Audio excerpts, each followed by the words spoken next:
Okay, here's a new article that just came out March 19th, 2021 of this year from Kent State University, and it goes along with the age of the Copper Age, or Chalcolithic as we refer to it,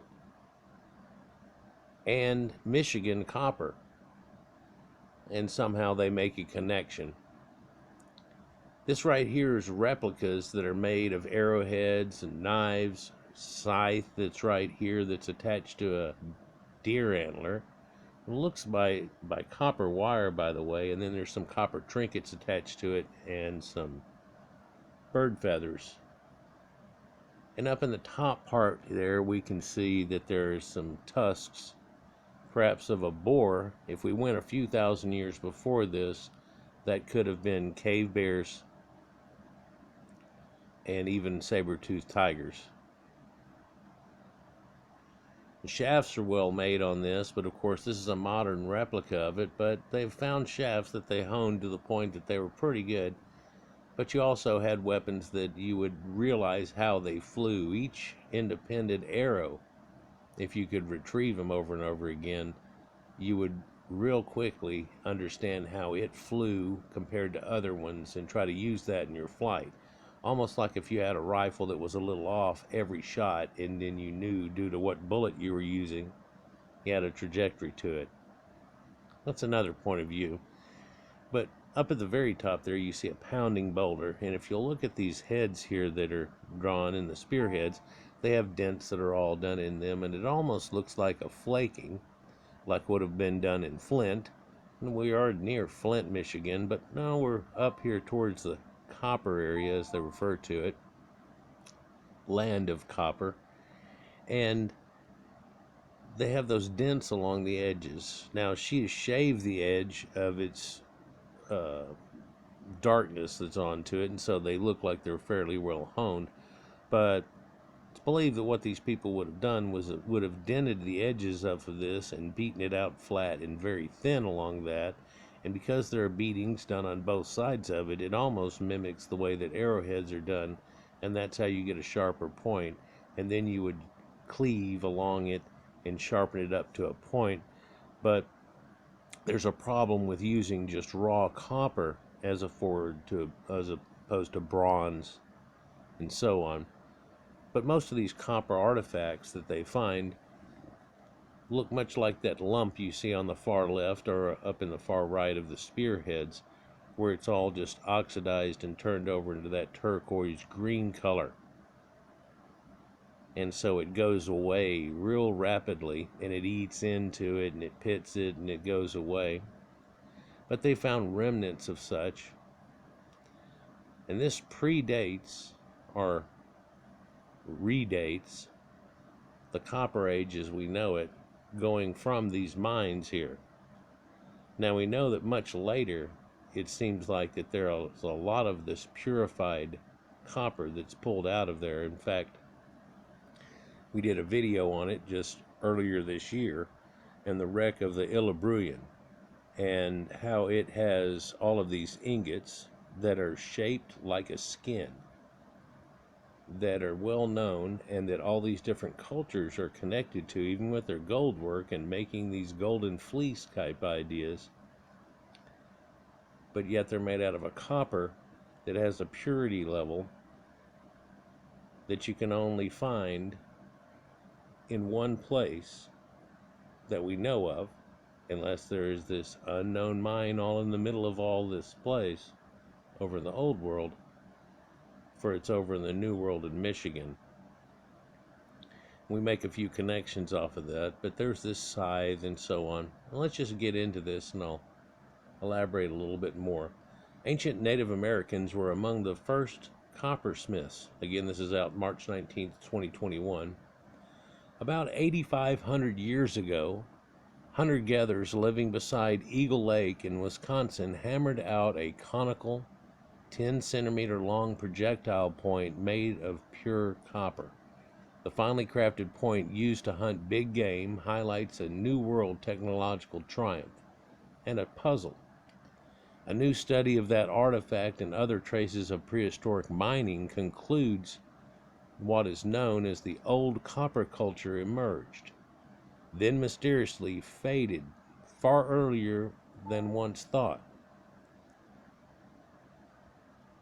These dates show that early Native Americans were among the first people in the world to mine metal and fashion it into tools. They also suggest that a regional climate shift might help explain why, after thousands of years, the pioneering metallurgist abruptly stopped making most copper tools and largely returned to stone and bone implements. So now it's looked at as that there was this point that they had the ability to make it to the next step, but they didn't take it. A lot of the next step here would be them actually making tools out of copper, finding a way to harden it, other metals and alloy into it, get them to harden, and go from there and make weapons out of it. Short of the scythe that's right there and the spears and so on, those are weapons, but those are weapons of hunting as opposed to going and turning them into something that's for warfare. Really, until we had the adaptation of a sword, which might just be hand-to-hand combat with things, but you aren't running around chasing deer with a sword. You have to have a ranged shot. You don't get that close. So all implements, and we've looked at even Chinese weapons or Oriental weapons, if you will, which were pretty much made out of farming implements, and how the conclusion of a lot of things came out of our farming implements, and how farming even hooks up with the way that the battle axe or the double-bladed Labrys battle axe looks. For that actually connects with farming and the connection of astrotheology and its shape into a weapon. Yeah, and we've talked about sacred weapons and how people in ancient times made these weapons that still can't quite be created today, and there's something different about them, and we find some of the differences of magic using bones of the ancestors to turn iron weapons into steel, and then you were all in. That's another look at it we've had here, and in fact, last year, the end of last year, we talked about how the Iron Age seems to be pushed back 1,800 years past what's written now in the books, and we discussed how whenever I was a kid that was an earlier date too, and there was this anomaly of King Tut's dagger and so on. And so ages are getting pushed here quite a bit, but they have this regional climate shift apparently that's one way of showing that they lost this effect. And that has a conspicuous dating too, along with the original date that you find is the farthest pushing date they're giving for this. Ironically, we find that on the other side of the world, there are people that have already showed them making pins for lapels and so on that we've showed and talked about in a couple of other videos about that same time. But it's not going to be something that you're probably going to also find in books just like this, and you won't really study it very much. You might hear about it in a classroom if you're in a deep studies type of class or something, but it won't be what you're focusing on probably for quite some time. And then there'll be another find, and perhaps this will spurn a few different people to take another look at this and find a few other things. For there are people with copper artifacts all over Michigan that have them in buckets and basements. He's fixing to tell you about that. Let's continue. Earth's largest and purest copper deposits are found around North America's Great Lakes. At some point, Native Americans learned to harvest the ore and heat and hammer and grind it into tools. They left behind thousands of mines and countless copper artifacts, including lethal projectile points, hefty knives and axes, and petite fish hooks and awls for punching leather. Today, it's not uncommon to meet residents of the region who have buckets of copper artifacts that they found tucked away in their basements, says David Pompiani, a geologist at Kansas State University, Manhattan, who studies ancient mining. So he's gone into that exact form of it, and he found, well, a lot of people have this stuff, but you're lucky if you ever hear anything about it. And the odd thing is, with the symbolism that's on these different artifacts and everything, and the shapes and all types of things would lead to understandings that we're not going to have because it's in a bucket in a basement. The reverse of which is that we know there's a lot of artifacts that have been found that have been given to museums and such, and then they're also in a bucket in a basement or in a box in a basement.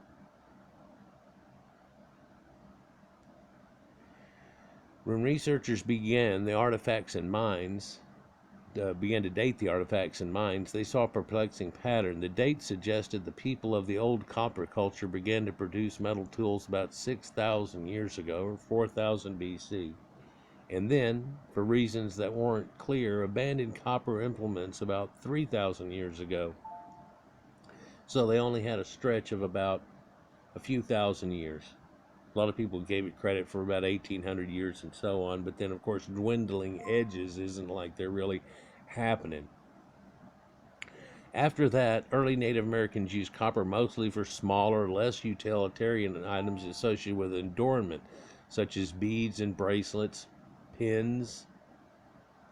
The history of this is just so peculiar, in part because many other ancient cultures didn't abandon metal tools once they learned how to make them, Pompiani says. And with that mind that's there and the knowing of it, what could keep you from being able to access that? Your mind can run wild with ideas like, well, some of the natives or some of the more primitive type people came in and took over but didn't know what the hell they were doing, and so you really didn't get any anymore. I don't know if Indian studies go into it to that point to find out who did what to where. I mean, it's weird, but it's almost just like the old world where they try to look at what's there now and they go, well, they were there then, and it's like, no.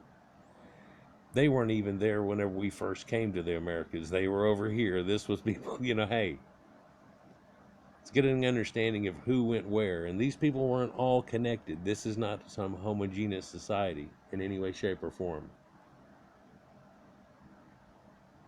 Short of the Edina culture and the mound cultures, there's just a handful of artifacts that are found with it, and a lot of that can be taken from treasury.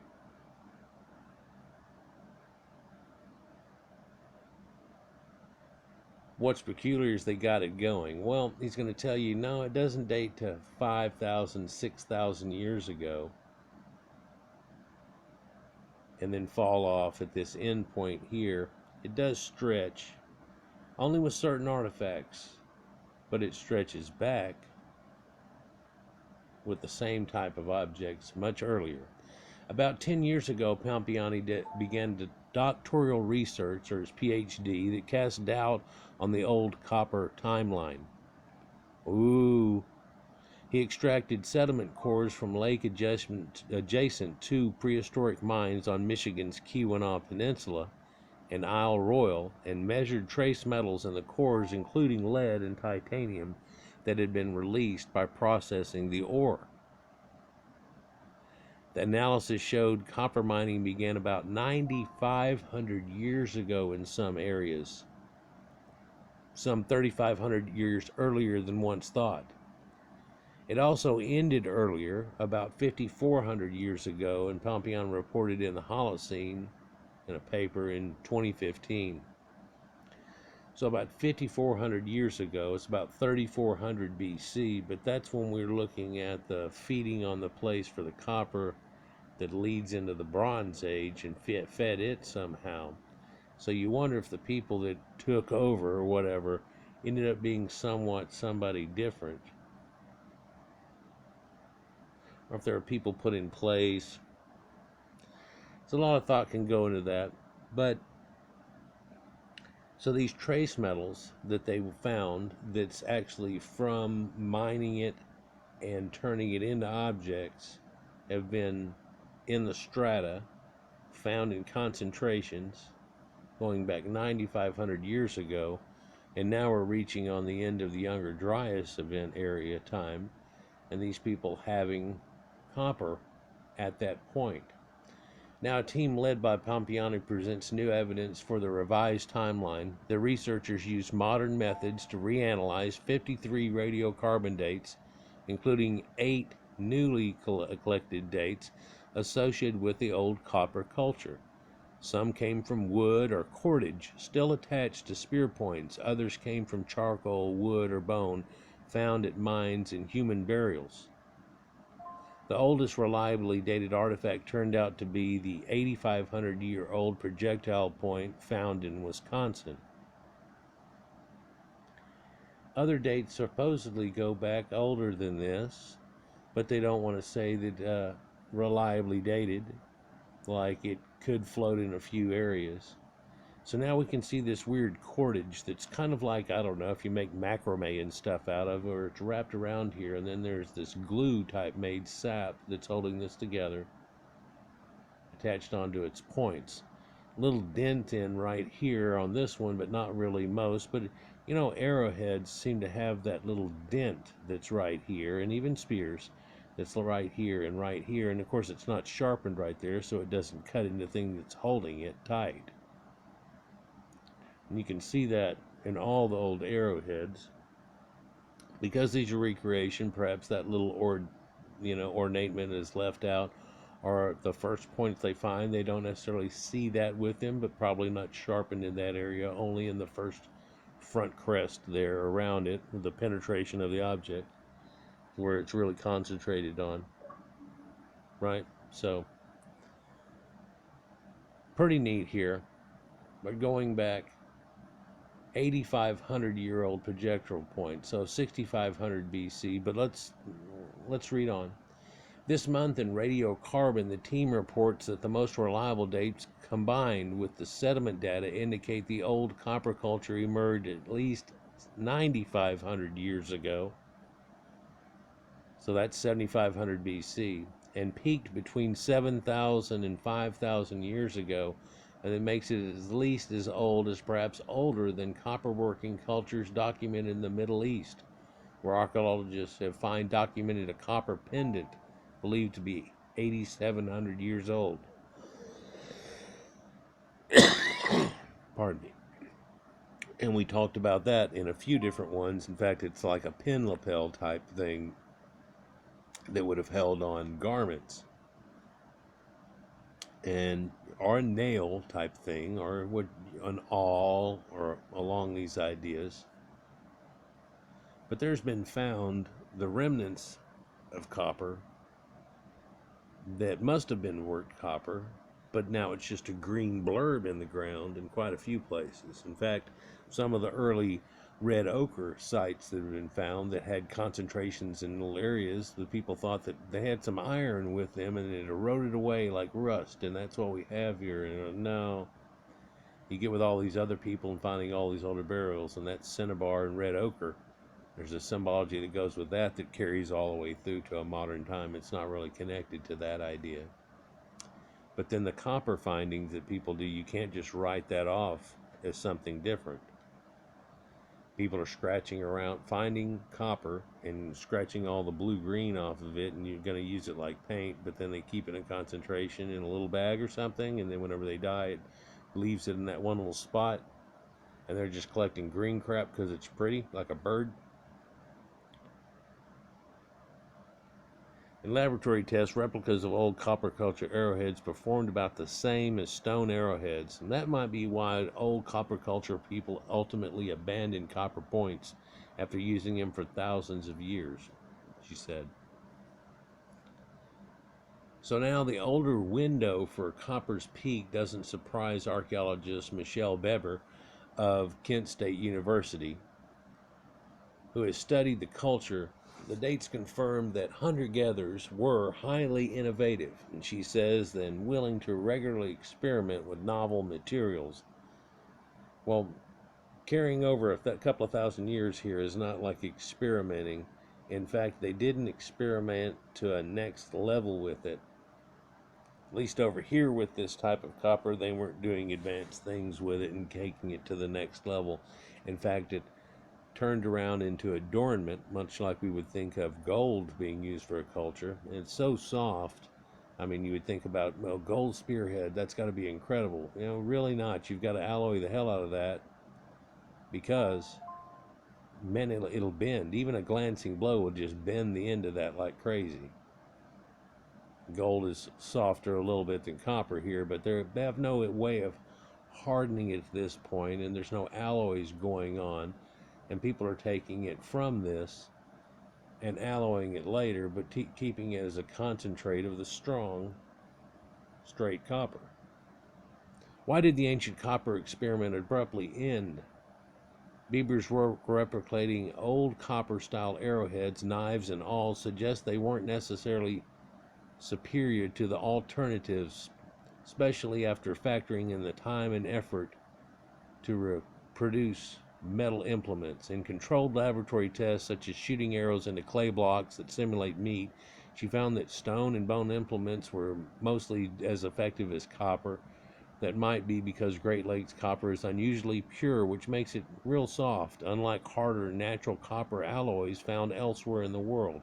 She says only copper awls proved to be superior to bone hole punchers. If they could stand up for a little more, because, well, bone hole punchers are generally taken from a piece of the radius fractioned out into a spline or a point it punches through. And those can break a little easier, and of course you could understand that, but boy, these things could bend real easy too, and you'd have to keep them sharpened to a point, but dragging against a rough rock can easily make that happen here. But they say they weren't really that much better at it than just the arrowheads of the time and stuff, but what we're not figuring in is the arrowheads of the time were superior to pretty much any arrowheads of any time ever. The Salutian arrowheads, and then of course these supposed Clovis people that were Clovis first, that we now find, well, they're predated by at least 10,000-12,000 years. In fact, some of these other sites date back tens of thousands of years, hundreds of thousands of years, 130. It almost gets to be a weird auction site where you find Calico dig site at 200,000 and they find worked stone, like they're trying to flint and do things. That's much like what's around on the other side of the world from the earliest people and such, but it's going on over here too. Start to make people think weird about the peopling of the world and who came from where, because certain groups of people are shown only in the old world coming from the west, or coming from, so, but this softness of it, she says, might be one reason that they just don't use it. And of course the fact that they didn't take and make actual tools out of it to do other things. The toolkit's what's very important. I don't know, you know, it's what's said about ancient metalworkers, or even metalworkers now, engineers and stuff like that, that one of the first things they do is make sure and make tools to make tools. It takes tools to make tools, and of course if you're making iron tools and you're on a lathe and doing things like that, then you have to have these tools. They're cutting implements and such that are made exactly a certain way so they'll last and do the job correctly.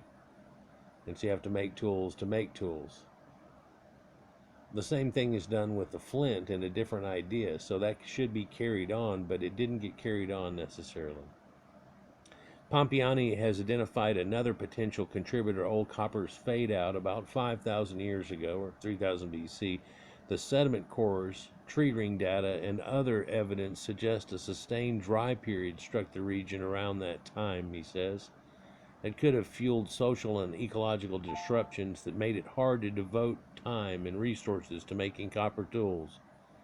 Over time, copper may have become something of a luxury item used to signal social status, much like we think of as gold. What's strange about that 3,000-ish time going along and then striking the region here, that coincides with a couple of volcanoes we talked about in my destruction videos here last year that I want to go deep into. I feel like I've hammered y'all with them.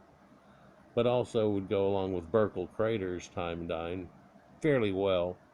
And then, so this disruptions that keep happening and stuff, and extended droughts and all these things that go along with ideas that change people's concepts, drive people to be different things. In fact, this timeline here after this point is where the Bronze Age would have been fueled out of, and going into this actually, for that timeline has been stretched back quite a bit. And this stretches it back a few thousand years. Copper awls, however, bucked this trend of them all going away and not using it anymore, really. They required relatively little ore to make, Bieber notes, and the people of the Great Lakes continue to use them for thousands of years. This is posted in Archaeology and in Science magazine itself online, but they kept making these awls, especially in the area here.